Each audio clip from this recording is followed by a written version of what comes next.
entonces lo más probable es que no sea por las causas genéticas. O sea, no hay variabilidad en la respuesta al fármaco asociada al DTU. Sí, esa era la pregunta. Sí, y lo otro es que, a diferencia de esto y de otros escenarios, como por ejemplo ustedes trasladan esto a malaria, hacemos mucho más juiciosa, entre comillas, el seguimiento de resistencia, ¿sí? Esto no sabemos mucho, en escenarios de investigación uno puede establecer resistencia a esto, pero digamos que en general uno va con toda porque no hay más, ¿cierto? Entonces le da y mira a ver qué pasa, ¿cierto? Asumiendo que no, que son sensibles, pero es posible que existan ciertos grados de resistencia que ya empiezan a circular no solamente en escenarios de relevancia clínica, sino en el parásito en su ciclo de vida usual, ¿sí? Entonces eso resulta interesante. Y en relación a la etiología, al tratamiento de las complicaciones, pues la pregunta es si uno debería tratar a estos pacientes igual que la enfermedad de Chagas. Entonces uno coge, esto es una tablita de resumen de toda la evidencia que había hasta el 2017 de cómo tratar a los pacientes con FA cardíaca, ¿sí? En general, no importa la causa. Y entonces uno dice, no, pues claro, esa es la forma de hacerlo. Pero cuando uno mira cuántos pacientes en esos estudios que tenían un curvo de pacientes, cuántos tenían Chagas, uno se encuentra con 18 gatos, 20 gatos, 9 gatos, ¿cierto? Saca uno más gente yéndose por allá a Chitaraque y armando un parche de esta gente. Entonces no hay mucha evidencia, ¿cierto? Lo que creemos es que funcionan igual, pareciera que funcionan igual. Si uno le pregunta al profesor Guillermo Morales, dice que eso sirve, y yo creo que sí, pero no es que sepamos mucho al respecto. Estos son los fármacos que usamos en general para reducir la mortalidad en todos los pacientes con FA cardíaca, bloqueadores del eje renina angiotensina aldosterona, beta-bloqueadores, antagonistas de los mineralocorticoides y recientemente inhibidores de los cotransportadores de sodio y glucosa tipo 2. ¿Listo? El uso de diuréticos, y esto es para que lo aprendan, después ya los molestaremos cuando estén más grandes para que sí se aprendan todo esto, pero en este momento lo que necesito es que vean que hay una gran cantidad de cosas que uno hace para mantener a los pacientes con FA cardíaca, no solamente vivos, sino ojalá con buena calidad de vida, que es tal vez más importante que estar vivo. ¿Listo? Y ¿será que hay alguna forma de establecer qué pacientes se van a morir más? O sea, si yo tengo la causa más frecuente es que mueren por muerte súbita, ¿cierto? No va por la calle, le da una arritmia y se muere, pues sería chévere que a uno le dijeran que usted tiene alto riesgo de morir, ¿cierto? Ojalá, pues pronto uno no quiere saber, no sé, eso depende de cada uno de ustedes. ¿Listo? Entonces estos tipos que son los RASI, que son los brasileños, que trabajan muchísimo en enfermedad de Chagas, se inventaron algunos scores que le permiten a uno determinar ese riesgo. Entre más ahogado esté, entre más grande sea el corazón, entre más daño tenga sobre la función del mismo, y además que sea hombre, pues hombre usted tiene más posibilidad de morirse, ¿sí? ¿Por qué que sea hombre? Yo no sé. Es una asociación epistemológica. ¿Listo? Entonces una probabilidad de supervivencia a 12 años, si yo tengo bajo riesgo en los punticos, o sea menos de 6, solamente 15% más o menos se va a morir a 12 años, pero si yo tengo un perfil de alto riesgo, casi que el 90% está muerto a 10 años. Entonces esto es importante porque le permite a uno establecer programas de seguimiento para estos pacientes. Y como uno le da arritmias, entonces alguien podría decir, bueno, ¿y por qué no le ponemos un aparato que se llama un desfibrilador para que cuando le dé la arritmia, te aparato no deje que se muera? ¿Cierto? Y tiene mucho riesgo, pongamos un aparato de esos. Entonces, esto dicen las guías europeas, es muy chistoso que uno saque esto de una guía europea, pero qué culpa.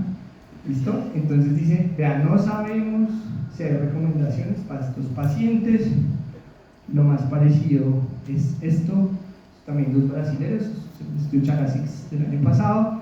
Básicamente lo que dicen es que parece que poner desfibriladores en estos pacientes con alto riesgo no parece que reduzca la mortalidad cuando uno lo compara con medicamentos. No sabemos muy bien. Lo que había en Colombia, lo hicimos con el profesor Mora hace unos años, que pareciera, ¿cierto?, que los pacientes con desfibriladores en enfermedad de Chagas se mueren parecido a los pacientes que no tienen enfermedad de Chagas, pero la verdad es que no sabemos muy bien qué hacer con esos pacientes. Decíamos que el último punto era que esos pacientes, además de enfermedad cardiovascular, hacen enfermedad isquémica cerebral. Si yo tengo un corazón muy enfermo, el flujo allá es turbulento y terrible, entonces van trombos por otros lados, y si no tienen muy mala suerte, además ese otro lado se llama el cerebro, ¿cierto?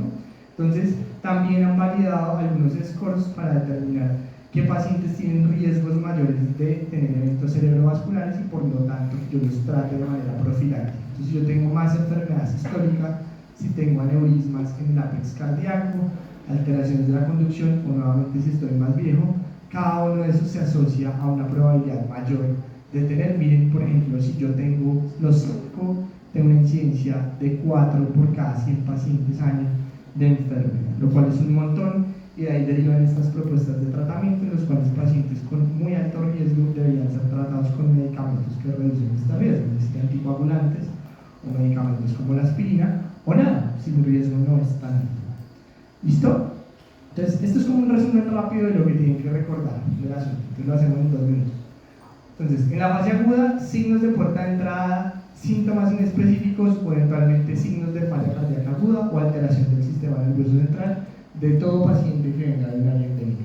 Si eso es cierto, busque métodos directos para confirmar, apóyese en su grupo de epidemiología local, en su Secretaría de Salud local, trate de ir por acá. Si tiene un buen grupo que le haga gota gruesa en áreas donde hay malaria, le van a ayudar muchísimo, y si no, llame a sitios donde le puedan ayudar con algunas herramientas adicionales. Si usted confirma el negocio, trátelo con lo que tenga. ¿Qué es lo que tenga? Pues lo que tenga la Secretaría de Salud para darle, ¿listo? Y al inicio busque muy bien cómo está la función cardíaca, su electrocardiograma, y monitorice muy juiciosamente la toxicidad.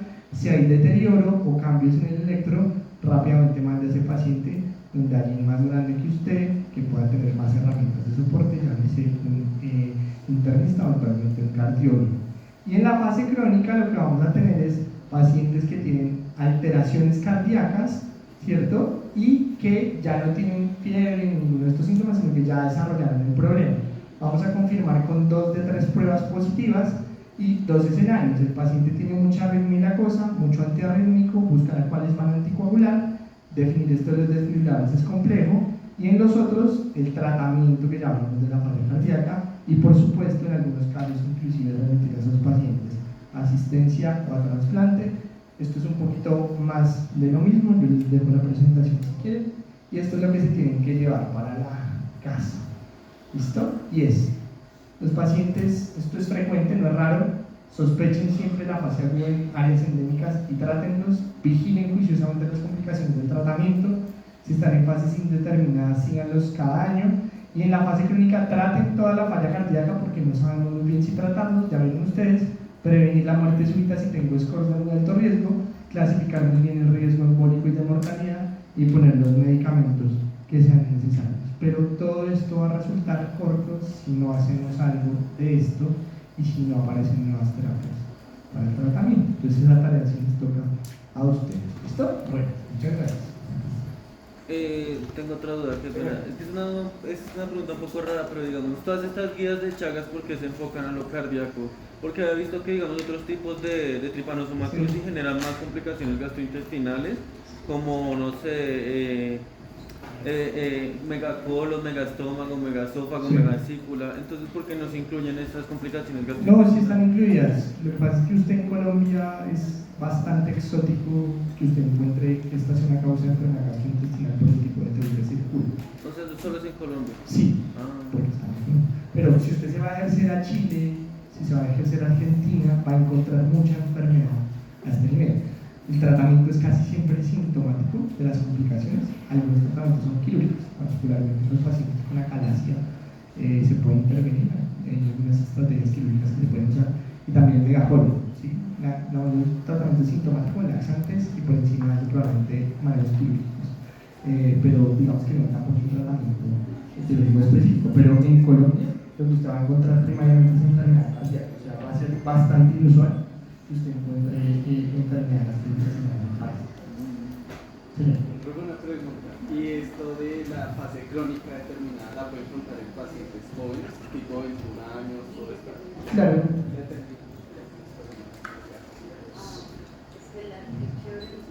Está en una fase crónica determinada. Ah, es indeterminado. No, pero es que se está refiriendo a la crónica. Entonces Ah. hay que aclararles eso. Ya, ok, perfecto. Usted va a tener una fase, ¿cierto? Después de la fase aguda, usted entra en un periodo como de latencia. 2 opciones. Algún día va a desarrollar la enfermedad, eso se llama la enfermedad crónica chagásica, o sea, una cardiopatía o una enfermedad gastrointestinal de Chagas, o nunca va a hacer nada, ¿cierto? Ese escenario se llama enfermedad indeterminada, ¿cierto? Entonces usted puede encontrar enfermedad indeterminada en pacientes jóvenes, claro, ¿cierto? Si tuvo Chagas a los 6 años, no se enteró, y a los 19 años quiso donar sangre y tiene una serología positiva, pero yo le hago todos los exámenes y todo sale normal. Usted es un paciente con Chagas indeterminado, ¿sí? ¿Sí lo respondo? ¿Sí era eso? Lo crónico, lo puede encontrar en paciente crónico. Lo crónico es la manifestación clínica de enfermedad. Falla cardíaca. Qué complejo. Sí. Lo que pasa es que usualmente el tiempo de latencia del daño crónico de enfermedad se presenta 20, 30 años después. Pero haga el ejercicio. Usted es un paciente que tuvo Chagas agudo y tuvo la enfermedad, se trató y falló, o no se trató y quedó con producto cardíaco, por ejemplo, que es algo que hemos visto por ahí también. Ese paciente va a tener falla cardíaca joven, ¿cierto? Uno debería tamizar todo paciente con falla cardíaca en el país para enfermedad de Chagas. Es inusual, pero sí, uno podría encontrar pacientes jóvenes con enfermedad cardíaca que se asocia a enfermedad de Chagas. Sí, que pensaría que por el tiempo de evolución uno no estaría tan seguro de no descartar otras cosas. ¿Sí me entienden? Porque yo lo que espero es que sea más tardío. Si alguien de 20 años nunca ha tenido nada y aparece con enfermedad cardíaca, tiene una serología para Chagas de una endémica, y dice, sabe si este es el reflejo de contacto previo y la falla cardíaca no es por otra cosa. Yo diría que Chagas es una enfermedad estática. ¿Sí? Una pregunta, en el caso que mencionaba la profesora, si la IgG ELISA es positiva y la IgE es positiva, ahí ya confirmaría. Sí, señor. En la fase No es clínica. necesario esperar o la seroconversión se consideraría de la IgE. Lo que pasa es que, ¿de qué se está hablando usted? ¿Enfermedad crónica o enfermedad? Si es una enfermedad crónica, lo que tienes que encontrar es básicamente los dos exámenes por una metodología diferente. Es decir, estar muy seguro de que el diagnóstico es correcto. Si es en una fase hiperaguda, con la seroconversión no tendría diagnóstico, ¿cierto? Si es un paciente que tiene serología negativa y luego positiviza los títulos o los títulos cambian, está bien. Solo recordar que tiene que ser por el mismo método y ojalá el mismo laboratorio. Sí, o sea que en aguda, ahí sí ya. Sí. Así la IgE sea positiva, ahí tendría que hacer. No. O sea, si tú tienes un paciente que no tiene títulos de anticuerpos, por ejemplo, ¿cierto? O bien sin control previo, no encuentras nada en los métodos directos y en la serología los títulos cambian, ese paciente tiene una enfermedad aguda probable. Entonces, en la que decía la profe, los antígenos totales del paciente que tiene prueba. O sea, la el que uno no sabe si esto es otra cosa o no. Ahí el segundo método sí te ayuda un poquito, o quizá, ¿cierto? Específico sí te podría ayudar un poquito, porque el diagnóstico diferencial son las otras enfermedades tropicales. ¿Me entiendes?